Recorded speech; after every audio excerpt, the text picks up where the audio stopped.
تو ایسے صورت میں نقصان آدمی کا تو ہوتا ہے, بیوی کا بھی بیڑا غرق ہو جاتا ہے. جو میاں بیوی کا ایک ریلیشن تھا, جو اعتماد کی بیس پہ قائم تھا کہ دونوں ایک دوسرے کے رازوں پہ پردہ ڈالنے والے ہیں. دیکھو میرے پاس کیس آتے ہیں کہ شادی ہوئی, شادی کے بعد مرد کو پتہ چل گیا کہ بیوی کا شادی سے پہلے کسی سے ریلیشن تھا, لیکن وہ توبہ کر چکی ہے, اب نہیں ہے. تو میں ایسے مرد کو کیا کہتا ہوں, بھائی رکھنا نہ رکھنا تمہارا ہیڈک ہے, اس کا راز کبھی بھی تم نے فاش نہیں کرنا ہے, اور ریلیشن تھا اس کا کسی سے, بھول جاؤ. میں نے کہا جس دن تم نے کسی کے سامنے ڈسکس کر لیا نا کہ میری بیوی میں یہ خرابی تھی پھر بھی میں نے رکھا, شوہر کہلانے کے تم لائق نہیں ہوگے. یہ لفظ قرآن کا یاد رکھو, جو میں نے آج جس پہ بیان بھی کیا ہے کہ میاں بیوی ایک دوسرے کا لباس ہیں. لباس چھپاتا ہے آپ کے پوشیدہ اعضاء اور آپ کی برائیاں دکھاتا نہیں ہے, دنیا کو چھپاتا ہے. تو ایک دوسرے کے کسی جرم پہ اگر میاں بیوی مطلع ہو گئے ہیں, بھائی آپ میاں بیوی ہو, آپ کا کام ہے اس پہ پردے ڈالو. یہ بہت بڑا جرم ہے. مجھے جب پہلے میں کالیں سنا کرتا تھا یہاں, بہت خواتین اس طرح کال میرے میاں کو, میں نے بھائی آپ پھر اب بتا رہی ہیں میرے میاں کا نام یہ آپ کے بیان میں بھی آتا ہے, مجھے کیوں بتا رہی ہو یار, تیرے میاں کا نام کیا ہے بیان میں, وہیں اسٹاپ کر دیتا ہوں, آپ کے بیان میں بھی آتا ہے یار. میں پرانی بات ہے, آپ میں سے کوئی گھبرانے کی کوشش نہ کرے. تو بعض دفعہ یہ ہوتا ہے, وہ ہے نا چور کی داڑھی میں تنکا, تو ہر آدمی اپنی داڑھی چیک کر کے دیکھ رہا ہے. تو بھائی جو چور نہیں ہے تو اس کو کوئی کیا ہوگا, آپ میں سے کوئی بھی ایسا نہیں ہے, بے فکر رہیں. یہ 15-20 سال پرانی بات ہے. اس وقت میرے آڈیو بیانات ہوتے تھے, ویڈیو ہوتے بھی نہیں تھے. تو آپ سب سے پہلے آپ نے گھبرانا نہیں. خیر, تو میں نہیں پوچھتا تھا کہ مجھے بتاؤ کون ہے, بیان میں کہاں بیٹھتا ہے, میں اسے سمجھاؤں گا. بھائی نہیں, وہ میں تو پورا ایڈریس نکلوا سکتا تھا, لیکن نہیں, مجھے نہیں بتاؤ بھائی. میں چاہتا ہوں جو لوگ میرے بیان میں آ رہے ہیں ان کی خامیوں پر میں مطلع نہ ہوں, میں یہی سمجھوں یہ سب مجھ سے اچھے ہیں بھائی. لیکن مجھے اس عورت پہ بڑا غصہ آتا تھا, ان کو میں ڈانٹتا بھی تھا کہ آپ کیوں اپنے شوہر کا راز میرے سامنے فاش کر رہی ہو. شوہر کو اگر کہیں سے بھی پتہ چل گیا, وہ کہے گا یار مفتی صاحب کو میرے بارے میں بتا دیا, تو میری کیا عزت رہے گی اب. تو اس لیے میرے بھائی اللہ کا ظرف بہت بڑا ہے, انسانوں کا ظرف چھوٹا ہے. تو جس خاتون نے پوچھا ہے میرا چھوٹا بھائی کسی غلط ایکٹیویٹی میں ہے, سب سے پہلے وہ اپنے بھائی کا خیال رکھیں, اس کا راز قیامت تک کسی کے سامنے فاش نہ کریں, زبان کو سی دیں, اسے خود تنبیہ کریں, محبت سے الگ سے سمجھائیں. ڈرانے کے لیے کہہ دیں میں ابا کو شکایت لگاؤں گی, ڈرانے کے لیے. اور پھر تبلیغ والوں سے رابطہ کریں, علماء سے رابطہ کریں. بہت ہی زیادہ اگر خطرناک حد تک بات جا رہی ہے, نہیں چھوٹ رہا, تو صرف باپ کو بتایا جا سکتا ہے, بشرطے کہ باپ کے بارے میں یقینوں کے کسی اور کو نہیں بتائے گا. وہ ابا بھی مارکیٹ میں آج کل ایسے آ رہے ہیں کہ ان کو یہ نہیں پتا کہ بھائی تمہاری اولاد عزت ہوگی تو تمہاری بھی عزت ہوگی. ابا اپنے بیٹے کی برائیاں دوسروں کے سامنے کر رہا ہوتا ہے, میرا بیٹا یہ ہے, میرا بیٹا یہ. ابے تو اپنے بچے کو ذلیل کر رہا ہے, تو لوگ تو تجھے کہیں گے دیکھ اس کا کمینے کا باپ آ رہا ہے, یہی کہیں گے نا, تو تیری کیا عزت رہے گی یار. یہ بھی باپ بھی انسان کا بچہ ہو, ابا بھی اگر نیک شریف ہیں تو پھر صرف ابا کو بتا دیا جائے, وہ بھی جب خطرناک حد تک معاملہ پہنچ جائے. یہاں تک کہ علماء نے لکھا ہے کہ اپنے پیر و مرشد جس سے آپ کا اصلاحی تعلق ہے اس کو بھی اپنے گناہ اس وقت تک نہ بتاؤ جب تک آپ کو یقین نہ ہو جائے کہ اب میرے بس میں چھوڑنا نہیں ہے, جب تک میں اپنے مینٹور کو نہیں بتاؤں گا یہ گناہ چھوٹے گا نہیں. اس کنڈیشن میں آنے کے بعد مجبوری ہے, پھر بتاؤ. بیماری جب اس خطرناک حد تک پہنچ جائے کہ اب بتائے بغیر علاج نہیں ہو رہا, پھر تو مجبوری ہے نا, ورنہ اس کو بھی نہ بتاؤ. تو انسان اپنے عیب بھی چھپائے, دوسروں کے عیب بھی چھپائے, کیونکہ انسانوں کا ظرف چھوٹا ہے, اللہ کی ذات بہت بڑی ہے. تو یہ کام کریں بس. اب جلدی سے بھائی, ہمارے بھائی بیٹھے ہوئے ہیں بیچارے, بولیں گے یار بٹھا کے آ رہا ہے بس. یہ لندن سے آئے ہوئے, ان کو میں نے کھانے کے لیے بٹھا دیا تھا. لوگ فوراً کہیں گے ہاں لندن سے آئے ہوئے کو بٹھا دیا, رکشے والے کو کبھی نہیں بٹھایا. بہت سے رکشے والوں کو بھی بٹھایا میں نے کھانے کے لیے, پوچھ سکتے ہو. آج آیا نہیں, ایک رکشہ چلاتا ہے بیچارہ, اس کو تو 100 دفعہ کھلا چکا ہوں اپنے ساتھ بٹھا کے. مولانا طارق مل صاحب کا اسکینڈل بنا دیا نا, تو لوگ فوراً علماء کی اس بات کو پکڑتے ہیں. ایک مال خرید کر کسی کو دیا جاتا ہے, مگر رقم تقریباً 10 لاکھ روپے کی مالی, جس کے 7 دن میں ملتے ہیں. اگر انہوں نے پیسہ 10 دن میں ادا کریں اور ان کی مدد 60 دن میں ملتے ہیں. دیکھو قسطوں پہ چیز ہمیشہ مہنگی ہوتی ہے, یہ سود نہیں ہے. کیش پہ ہمیشہ سستی ہوتی ہے, قسطوں پہ ہمیشہ مہنگی ہوتی ہے. وہ اس لیے مہنگی کر کے بیچ رہا ہے کہ بھائی آپ مجھے کوئی فیور تو دو نا, اگر آپ لیٹ دیر سے پیسے دو گے. تو یہ بالکل جائز ہے, کہیں سے بھی یہ سود نہیں ہے. سود جب بنے گا جب آپ کسٹمر کو یہ آفر کرو کہ یہ چیز قسطوں پہ کیش پہ 100 روپے کی اور قسطوں پہ 150 روپے کی. اب آپ کو اختیار ہے, آپ گھر چلے جاؤ, کل پیسے لائے تو 100 روپے دے دینا, لیٹ لے کر آئے تو 150 دے دینا. یہ حرام اور ناجائز ہے. اسی مجلس میں آپ کو طے کرنا پڑے گا 100 والی قیمت پہ لے رہے ہو یا 150 والی قیمت پہ لے رہے ہو. پھر جو قیمت ڈن ہو گئی اس میں اب چینجنگ نہیں ہو سکتی. آپ گھڑی بیچ رہے ہو, آپ کہہ سکتے ہو بھائی یہ گھڑی کیش پہ 5000 روپے کی ہے, قسطوں پہ 10,000 روپے کی ہے, اور قسطیں ہیں 1 سال کی فار ایگزامپل. اسی وقت وہ کہ ٹھیک ہے میں جو ہوں سودا تو پکا ہو گیا, لیکن میں کل اگر 5,000 لے آیا تو 5,000 لے لینا, نہیں لایا تو پھر 10,000. یہ حرام ہے بھائی. ابھی بتاؤ, یا تو سودا ڈن ہی نہ کرو, ڈن ہے تو پھر 5 ہے یا 10 ہے, ابھی بتاؤ. پھر جو قیمت طے ہو گئی نا, اب اس میں تبدیلی نہیں ہو سکتی. مثال کے طور پر اس نے خرید لی کیش میں کہ ٹھیک ہے میں 5,000 میں میری ہو گئی یہ گھڑی لے گیا, وہ 5,000 نہیں لایا, 1 سال کے بعد آ رہا ہے, آپ کہہ رہے ہو نہیں اب 10 لوں گا, یہ حرام ہے. لوگے آپ 5 ہی, بے شک اب وہ سال کے, کیونکہ قیمت جو طے ہوئی تھی وہ کتنی ہوئی تھی 5,000. بے شک آپ کو نقصان ہے, لیکن یہ نقصان برداشت کرنا پڑے گا. آپ کوئی اور کیس کر دو, اس کے اوپر پولیس بھیج دو, پٹوا دو گنڈوں کے ہاتھوں, جو مرضی کرو, 5 کے 10 نہیں ہوں گے اب. اسی طرح آپ نے اس کو بیچ دی 10,000 میں 1 سال کی قسطوں پہ, ڈن ہو گیا سودا. کل وہ آ رہا ہے کہ یہ 5 پکڑ اور قسطیں معاف. نہ اب 10 ہی دینے پڑیں گے آپ کو. اس بیس پہ کمی نہیں ہو سکتی کہ وہ کیش پیمنٹ کر رہا ہے, کیونکہ قیمت جب ایک دفعہ طے ہو گئی اب اس میں کمی بیشی نہیں ہوگی. یہ 2 شرطوں کے ساتھ قسطوں کا کاروبار جائز. سوالات پڑے ہوئے ہیں, وہ ابھی تک میں نے جواب نہیں دے پایا تھا. نے تقریباً 100 صفحات 1000 صفحات پر مبنی عملیات اور وظائف کی کتاب شائع کی ہوئی ہے. اس کے بارے میں آپ کی کیا رائے ہے؟ وہ بھی حکیم طارق چوغتائی کی طرح بقول آپ کے جعلی عامل ہیں. پہلی بات, میں کسی کا نام لے کے رد نہیں کرتا, جیسے حکیم طارق چوغتائی کا. لوگ بار بار نام لے کے پوچھ رہے ہیں, نام لے کے پوچھ رہے ہیں, تو جب نام لے کے پوچھتے کیوں؟ میں نے تو ہول سیل کے حساب سے سارے عاملوں کو بولا ہے کہ جعلی ہوتے ہیں. دوسری بات یہ کہ کسی نے بھی کوئی عملیات پہ کتاب لکھی ہو, وظائف کی ایک حیثیت یہ ہے کہ قرآن میں کچھ دعائیں ایسی ہیں جو آپ کی جو حاجت ہے اس سے تھوڑی سی مناسبت ہے ان کو. مثال کے طور پر کسی کی اولاد نہیں ہو رہی تو علماء اکثر اس کو بتاتے ہیں کہ یہ دعا پڑھا کرے, ربی لا تذرنی فردا وانت خیر الوارثین.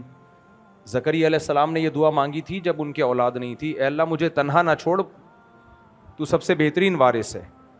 تو اب اگر کوئی بے اولاد آدمی اس نیت سے یہ وظیفہ پڑھ لے تو کوئی حرج نہیں ہے اس میں. اسی طرح کسی کی بیوی نافرمان ہو, وہ یہ دعا مانگ لے قرآن کی, ربنا ہب لنا من ازواجنا وذریاتنا قرۃ اعین, اے اللہ ہمیں ہماری اولادوں اور بیویوں کی طرف سے آنکھوں کی ٹھنڈک عطا فرما. تو یہ وظیفہ پڑھنے میں کوئی حرج نہیں ہے, کیونکہ یہاں قرآن کی آیت وہی چیز کو ہائی لائٹ کر رہی ہے جس کی آپ کو ضرورت ہے. عورت بھی پڑھ سکتی ہے اپنے شوہر کے لیے. کوئی مصیبت میں آپ پھنس گئے, تو یونس علیہ الصلوۃ والسلام جب مشکل میں تھے تو انہوں نے دعا مانگی, لا الہ الا انت سبحانک انی کنت من الظالمین. تو اگر آپ کسی مشکل میں پھنس گئے ہیں تو یہ دعا مانگنے میں کوئی حرج نہیں ہے. تو اس طرح کچھ علماء نے اگر اس طرح کی دعاؤں کو کسی کتاب میں لکھ دیا ہو, اس میں کوئی حرج نہیں ہے. اس کو عملیات اس سینس میں نہیں کہا جاتا جو عامل لوگ کر رہے ہیں. یہ لوگ جو کچھ کر رہے ہوتے ہیں اس کی تو کوئی تکی نہیں بن رہی ہوتی ہے, تو کہتے ہیں ہم اندر سے ایک چیز لے کر آئے ہیں, ہمارا علوم ہے علوم, یہ بیوقوف بنا رہے ہیں. تو میں رقیہ کے خلاف نہیں ہوں, دم کرنے کے خلاف نہیں ہوں. سورہ فاتحہ سے فائدہ ہوتا ہے, یہ حدیث سے ثابت ہے. سورہ فلق سورہ ناس سے فائدہ ہوتا ہے, یہ حدیث سے ثابت ہے. اب وہ جو حدیث سے ثابت ہوں یا قرآن میں کہ مفہوم سے پتہ چل رہا ہو کہ یہ اس بیماری میں فائدہ پہنچائے گی, ایسی کوئی کتاب لکھنا یا اس کو شائع کرنا, یہ لوگوں کو بتانے میں کوئی حرج نہیں ہے. عامل لوگ یہ نہیں کر رہے ہیں, عامل لوگ کچھ اور کر رہے ہیں, وہ آپ کو پتہ ہے کیا کر رہے ہیں وہ. اور اس کے لیے کوئی کتابیں پڑھنے کی بھی ضرورت نہیں ہے بہت زیادہ. مسجد کے امام سے پوچھو, حافظ قرآن ہوتے ہیں یا عالم ہوتے ہیں, وہ آپ کو خود بتا دیں گے کہ یہ پڑھ لو. اور یہ ایک امید ہوتی ہے کہ اللہ کی رحمت سے امید کی جا سکتی ہے کہ شاید اس دعا کی برکت سے اللہ میرا یہ کام پورا کر دے. تو یہ ایک امید کی حد تک ہے, اس میں بھی کوئی یقینی نہیں ہوتا. مدرسے کے طلباء و طالبات پڑھائی کے دوران نکاح کریں اور رخصتی کرنا فی زمانہ کیسا ہے, جبکہ طلباء رہائشی بھی ہوں, شریعت میں اس کی رہنمائی فرمائیں. نکاح چاہے پڑھائی ہو، پڑھائی میں مشغول ہوں یا پڑھائی میں مشغول نہ ہوں، بالغ ہونے کے بعد شریعت نے حکم دیا ہے نکاح میں جلدی کرو. سمجھ میں آ رہی بات؟ اس میں کوئی چیز کو بھی رکاوٹ مت سمجھو. ایک بات. دوسری بات یہ کہ یہ آپ کو حکم دیا ہے، سامنے والی پارٹی کو حکم نہیں دیا کہ جیسے ہی کوئی رشتہ آئے آپ نے فوراً ہاں کر دینی ہے. سامنے والی پارٹی یعنی لڑکی والوں کو حکم دیا گیا ہے، باپ کو حکم دیا بیٹی جیسے ہی بالغ ہو اچھا رشتہ آئے تو فوراً تم نے ہاں کرنی ہے، نہ نہیں کرنی. حدیث میں آتا ہے اذا خطب الیکم من ترضون دینہ وخلقہ فزوجوہ، جب کوئی اچھا رشتہ آئے تو ہاں کرو، نہ کرو گے تو دنیا میں فساد پیدا ہوگا. تو بالغ ہونے کے بعد لڑکی کا اچھا رشتہ آ جائے تو پڑھائی پر اس رشتے کو ترجیح دینی ہے، پڑھائی بعد میں اور رشتہ پہلے. میں نے جو اپنے بچیوں کی مثالیں دی ہیں، ہماری بچی نے بھی پڑھائی جاری رکھی ہے نکاح کے بعد بھی، بلکہ زیادہ پڑھائی نکاح کے بعد کی ہے، اس نے رخصتی کے بعد کی ہے. تو نکاح پڑھائی میں رکاوٹ نہیں ہے، خاص طور پہ بچیوں کے لیے کوئی رکاوٹ نہیں ہے. تو اب مسئلہ یہ ہے کہ لڑکی کے باپ کو تو حکم دیا گیا جیسے ہی کوئی اچھا رشتہ آئے نکاح کر دو، لیکن اچھا کہتے کس کو ہیں؟ اچھے میں بہت ساری چیزیں دیکھی جائیں گی. آپ کو تو شریعت نے کہا نکاح کرو، لیکن سامنے والے کو تو نہیں کہا نا کہ آپ سے کرے نکاح. وہ سامنے والے کو یہ کہا ہے کہ یہ دیکھو اگر یہ پڑھ رہا ہے تو اس کو بولو بھائی تم کھلاؤ گے کہاں سے؟ تو آپ جب پڑھ رہے ہو کوئی سورس آف انکم ہی نہیں ہے تو ذمہ داری کیسے اٹھاؤ گے؟ ہو سکتا ہے آپ کو میرا باپ ذمہ داری اٹھائے گا، تو لڑکی کے باپ کو یہ حق ہے کہ وہ یہ دیکھے کہ واقعی اٹھائے گا کہ بھی نہیں اٹھائے گا اور کتنے دن تک اٹھائے گا. تو اس کو یہ حق ہے کہ وہ آپ کو انکار کر دے اس بیس پہ کہ آپ کی کوئی انکم نہیں ہے. اس کو یہ رائٹ ہے، یہ اس کا کام ہے، فیصلہ کرے وہ. شریعت نے آپ کو اجازت دی ہے، لیکن یہ نہیں بتایا کہ تم جب چاہو گے ہو بھی جائے گا. اللہ نے آپ کو ترغیب دی ہے تلاش جاری رکھو اور جو جو رکاوٹیں ہیں ان کو دور کرنے کی کوشش کرو. اب ایک رکاوٹ یہ بھی ہے کہ تمہاری کوئی سورس آف انکم نہیں ہے تو کچھ کمانے کی بھی کوشش کر لو. ایک رکاوٹ یہ ہے کہ ابا نہیں مان رہے تو ابا کو منانے کی کوشش کرو. لیکن لڑکی والوں کو یہ کہا ہے کہ انہوں نے اپنا فائدہ دیکھنا ہے، آپ کا فائدہ نہیں دیکھنا. تو اپنا فائدہ وہ جب ہی دیکھیں گے جب ان کو کچھ نظر آئے گا کہ یہ کھلائے گا کہاں سے، رکھے گا کہاں. تبھی یہ جو قرآن میں آتا ہے نا کہ تم فقیر بھی ہو تو نکاح کرو، اس کی تفسیر میں علماء نے لکھا ہے کہ غریب آدمی کو بھی نکاح کرنے کا حکم ہے، لیکن نکاح یک طرفہ کام نہیں ہے، دو طرفہ کام ہے. سوال پیدا ہوتا ہے دے گا کون آپ کو؟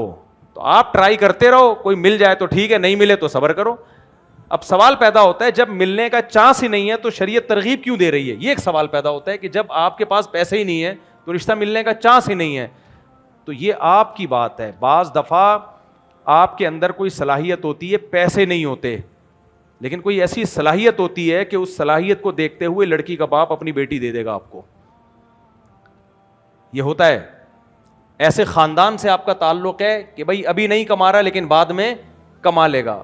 لڑکی کا باپ کہہ دیتا ہے ابھی میں خرچہ اٹھا لوں گا. مثال کے طور پر ایک لڑکا MBBS ڈاکٹر بن رہا ہے، پڑھائی کر رہا ہے نا، وہ 2 سال رہ گئے اس کی پڑھائی میں، اب جاب تو نہیں کر رہا، لیکن لڑکی کا باپ بولتا ہے کہ یار 2 سال کے بعد یہ ڈاکٹر بن جائے گا، میں کیوں اچھا رشتہ ہاتھ سے جانے دوں.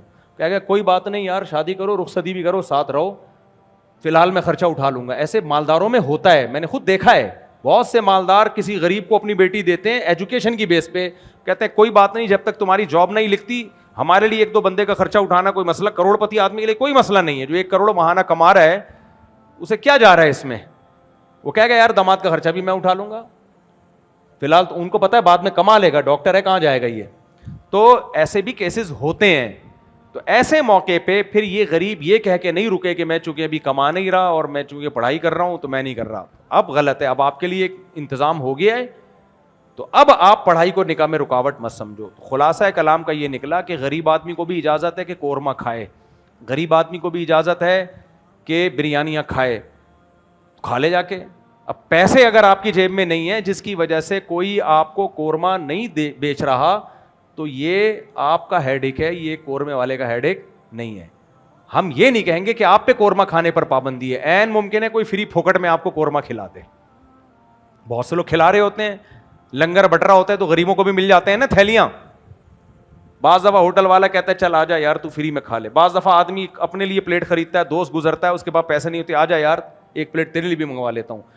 تو ایسے موقع پہ یہ نہیں کہا جائے کہ چونکہ میں غریب ہوں تو میں غریب ہو کے قورمہ نہیں کھا سکتا. بھائی آپ کو اگر کوئی انتظام آپ کے لیے ہو جائے تو آپ کھا لیں, نہیں ہوتا تو انتظام کی کوشش کریں.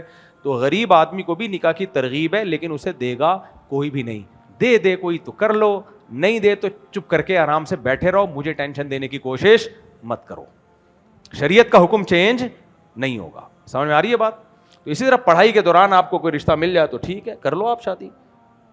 پڑھائی کو رکاوٹ نہ سمجھو نکاح میں. نہیں ملتا تو تلاش کرتے رہو, مل جائے گا ایک نہ ایک دن. بہت سے لوگوں کو مل جاتا ہے. آج کل لڑکی والے مجبور ہیں, وہ کہتے ہیں ہمیں اچھا بندہ بھی مل جائے نا ہم نکاح کر دیں گے. اچھا بندہ مل جائے تو ثابت کر دو کہ میں اچھا بندہ ہوں تو دے دیں گے انشاءاللہ. یہ بہت سارے اعتراضات مجھ پہ کیے ہیں انہوں نے. یہ ہو گیا بھائی